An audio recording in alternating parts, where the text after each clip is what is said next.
नमस्कार दोस्तों, स्वागत है आप सभी का हमारे इस YouTube चैनल पर। दोस्तों, आज हम आपको बताने वाले हैं कि भगवान विष्णु कल की अवतार क्यों लेंगे और कलयुग में किसका वध करेंगे। तो अगर आपको ये समझना है कि भगवान विष्णु कल की अवतार ले लिया है या लेने वाले हैं और इस कलयुग में भगवान विष्णु किसका वध करेंगे, ये सारी जानकारी जानने के लिए आप वीडियो के अंत तक बने रहे। तो चलिए शुरू करते हैं, लेकिन उससे पहले जानते हैं भगवान विष्णु इस कलयुग में क्यों आएंगे, कल की अवतार कली पुरुष का अंत कैसे करेंगे। यह जानने से पहले हम थोड़ा कली पुरुष के बारे में जानते हैं। कली पुरुष के जन्म के रहस्य को जानने के लिए हमें इस युग से सृष्टि के रचना स्रोत के समय में यानी सतयुग में जाना होगा। मित्रों, सतयुग में समुद्र मंथन की कहानी आप सबने सुनी होगी। समुद्र मंथन के लिए मंदराचल पर्वत को गरुड़ देव ने अपनी चोंच में उठाकर क्षीर सागर में रखा और सर्पराज वासुकी को उस पर्वत में लपेटकर रस्से के रूप में प्रयोग किया गया। समुद्र मंथन विष्णु पुराण। राक्षसगण वासुकीनाथ के मुखी और देवता पूछ की और लगे थे, परंतु मंथन हो नहीं पा रहा था क्योंकि मंदराचल पर्वत का आधार घूम नहीं रहा था। तब भगवान विष्णु ने कछुए का अवतार लेकर मंदराचल पर्वत को अपनी पीठ पर रखा। इस प्रकार समुद्र मंथन की शुरुआत हुई। उसमें बहुत सारे कीमती आभूषणों के साथ पहले हलाहल नामक तेज विष निकला। भगवान विष्णु को इस विष के बारे में पहले से ही पता था। उन्होंने देवताओं को इस बारे में पहले इसलिए नहीं बताया क्योंकि वह जानते थे अगर उन्होंने देवताओं को इस विष के बारे में बता दिया तो वह विष के कारण इस मंथन को नहीं करेंगे। इसलिए उन्हें सिर्फ अमृत के बारे में बताया गया। अब क्योंकि हलाहल विष निकल गया था और सभी इसके प्रकोप से सब मूर्छित होने लगे, परंतु शर्त के अनुसार इसे आधा देवताओं को और आधा असुरों को पीना था, परंतु दोनों में हलाहल विष के इस तेज को सहन करने की शक्ति नहीं थी। फिर भगवान भोलेनाथ ने भगवान विष्णु के कहने पर विष का पान किया। कली पुरुष का जन्म कैसे हुआ, परंतु इस विष के तेज से भोलेनाथ जलने लगे। तब शक्ति रूपी देवी मां पार्वती ने पुष्प विष को अपने हाथों से भोलेनाथ जी के गले में ही रोक दिया। इस विष के प्रभाव से भोलेनाथ का कंठ नीला पड़ गया। तब से भोलेनाथ का नाम नीलकंठ पड़ गया, परंतु इस क्रिया में विष की कुछ बूंदें राक्षस कली के मुख में जा गिरी, जिससे कली का शरीर खत्म हो गया। और फिर आगे जब मंथन हुआ तो उसमें से कामधेनु गाय निकली, जिसे राजा बलि ने ग्रहण किया। ऐरावत हाथी को देवताओं के राजा इंद्र ने ग्रहण किया। कौस्तुभ मणि और शंख को भगवान विष्णु जी ने धारण किया और संजीवनी बूटी को इस पृथ्वी लोक पर सुरक्षित स्थान पर स्थापित किया गया। यह वही संजीवनी बूटी था जिसे रामायण काल में लक्ष्मण जी को दिया गया था। इसके बाद धन संपदा लेकर लक्ष्मी जी निकली। लक्ष्मी जी ने खुद विष्णु जी को ग्रहण कर लिया। चंद्रमा निकली तो भोलेनाथ जी ने ग्रहण कर लिया। कली पुरुष अमर कैसे हुआ? अंत में भगवान धन्वंतरी अपने हाथों में अमृत कलश लेकर निकले। इस अमृत कलश की देवता और राक्षस छीना झपटी करने लगे और इसी छीना झपटी में अमृत की कुछ बूंदें समुद्र में और कुछ उज्जैन, नासिक, प्रयागराज में गिरी। और कहा जाता है कि हर 12 वर्ष पर फिर से वह अमृत प्रकट होता है और उस वक्त स्नान करने से रोग दोष दूर हो जाते हैं। और इसी अमृत की कुछ बूंदें कली पुरुष के मुख में गिर गई, जिससे वह फिर से जीवित हो उठा, परंतु वह भौतिक रूप में न आ सका। वह बिना शरीर के जीवित हो गया और अमृत की बूंदों से अमर हो गया। कल की पुराण के अनुसार कलयुग के अंत समय में कली पुरुष अपने भौतिक रूप में वापस आ जाएगा। कली पुरुष अभी अपने भौतिक रूप में नहीं है, परंतु उसने अपनी शक्तियों से सारे मनुष्य को अपने बस में कर रखा है। उसने अपनी शक्ति, काम, वासना, क्रोध और मोह का जाल इंसानों पर फैला रखा है। और जैसे जैसे कलयुग आगे बढ़ता जाएगा, उसकी माया का जाल बढ़ता जाएगा और वह अपने शरीर को पुनः प्राप्त करता जाएगा। जिससे इंसान पूरी तरह से कली के बस में हो जाएंगे और चारों ओर पाप ही पाप फैल जाएगा।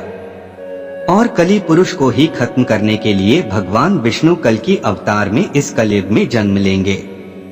तो चलिए अब जानते हैं भगवान विष्णु को कल की अवतार में कैसे देखा या पहचाना जाएगा। दोस्तों, सनातन धर्म में पंचदेव के साथ ही त्रिदेव का जिक्र है। वही त्रिदेव में ब्रह्मा, विष्णु और शिव शामिल है, जिनके काम आपस में बटे होने का भी जिक्र मिलता है। इसीलिए ब्रह्मा जहां सृष्टि का निर्माण करते हैं, तो वही भगवान विष्णु को संसार का पालक और भगवान शिव को संहार के देवता माने जाते हैं। वही हिंदू ग्रंथों के अनुसार जब जब धरती पर पाप बढ़ा है, तब भगवान विष्णु किसी ना किसी रूप में धरती पर पापियों का विनाश करने के लिए प्रकट होते हैं। शास्त्रों में विष्णु जी के 10 अवतार का उल्लेख मिलता है। इसमें से अब तक 9 अवतार ले चुके हैं, लेकिन कलयुग में भगवान का अंतिम अवतार होना बाकी है। भगवान विष्णु कल की अवतार कब लेंगे और कैसे दिखेंगे? ऐसा माना जाता है कि जब कलयुग अपनी चरम सीमा पर पहुंच जाएगा, तब विष्णु जी कल की अवतार लेकर कलयुग का अंत करेंगे। शास्त्रों में कहा गया है कि जैसे जैसे घोर कलयुग आता जाएगा, वैसे वैसे धर्म, सत्य, पवित्रता, क्षमा, आयु कम होने की कगार पर आ जाएंगे।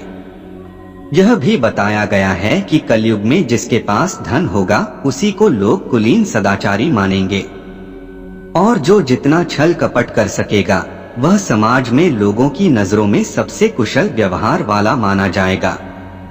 माना जाता है कि जिस तरह से आज के समय में वारदात घटनाएं सामने आ रही है, एक समय ऐसा भी आएगा जब ऐसी घटनाएं अपने चरम पर होंगी। कलयुग का अंत कब होगा और कैसे हरकतें करेंगे लोग?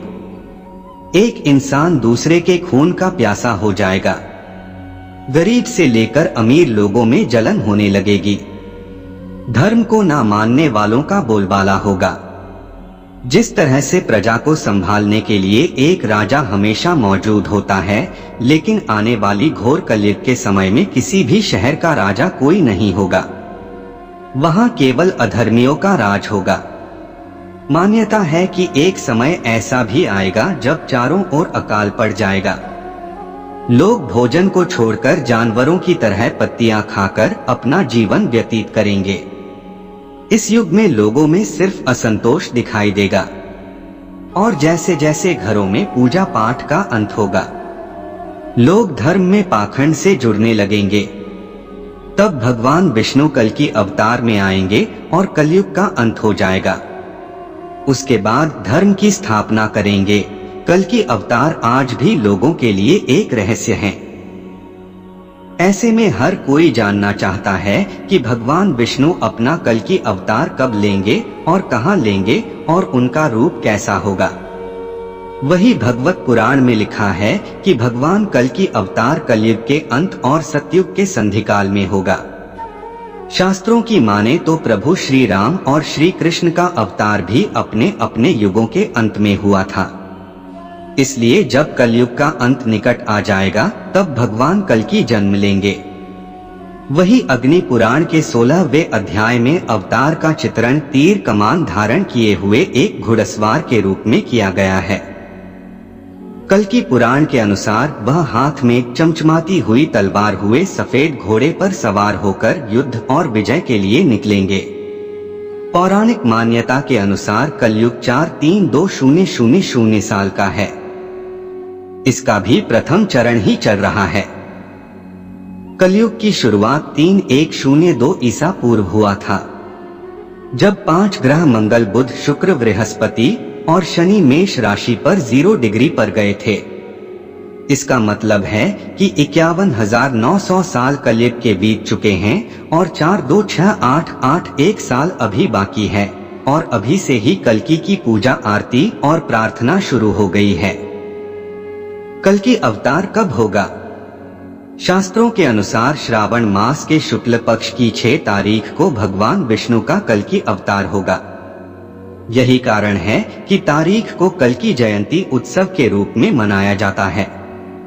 कल की अवतार के जन्म के समय ग्रहों की जो स्थिति होगी उसके बारे में दक्षिण भारतीय ज्योतिषियों की गणना के अनुसार जब चंद्रमा कुंभ राशि में होगा, सूर्य तुला राशि में स्वाति नक्षत्र में उच्च होगा, गुरु स्वरची धर्म में और शनि अपने उच्च राशि तुला में विराजमान होगा, तब भगवान कल्कि का जन्म होगा और वह दुश्मनों का विनाश करके कलयुग को खत्म करेंगे।